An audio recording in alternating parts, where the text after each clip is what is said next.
beloved saints. I pray everyone had a blessed and fruitful week since we last spoke. Today we are going to be telling the story of St. Albert the Great. St. Albert the Great's given name was Albertus Magnus. He was born in his family's castle in Germany in 1206. St. Albert was born into a wealthy family and was the eldest son of a German lord of military rank. He was able to afford the best education of the time. He was even able to attend a new university that was opening in Europe during his time, called University of Padua. This left him with an insatiable desire to learn and an interest in everything. St. Albert was particularly interested in the relationship between faith and science. He studied astronomy, biology, and fostered a deep love for logic and mathematics. These interests and his desires to learn would eventually lead to his decision to, after his graduation from university, join the Dominican order at Padua in 1223. St. Albert the Great's family objected to this, but he remained steadfast in his decision. St. Albert the Great was said to have been a wonderful student, and he went on to become an even more wonderful teacher.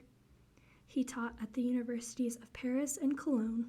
He even taught St. Thomas Aquinas and is said to have played a role in St. Thomas Aquinas' famous books on theology.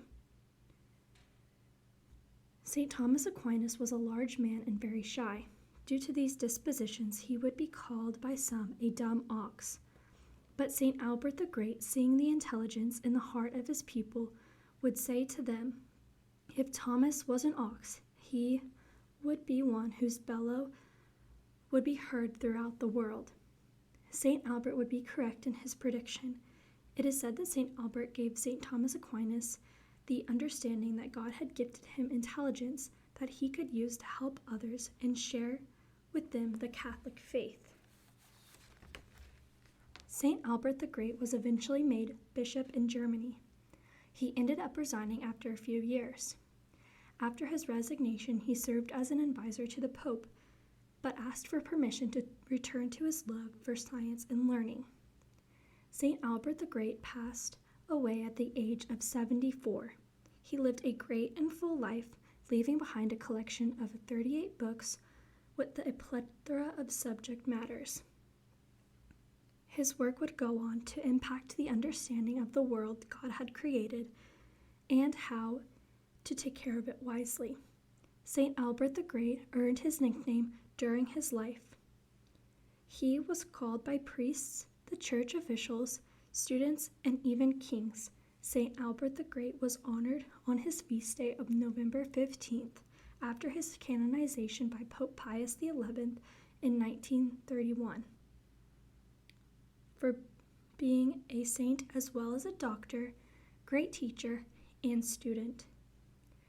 St. Albert the Great is the patron saint of medical technicians and scientists.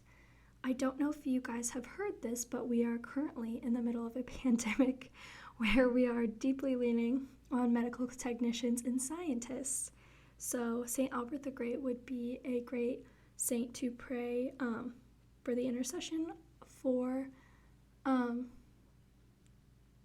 help with the pandemic and the sanity and the happiness of medical technicians and scientists during this challenging and struggleful time. Thank you all for listening this week, and hopefully next week we will be back with a brand new saint to talk about. Thank you all.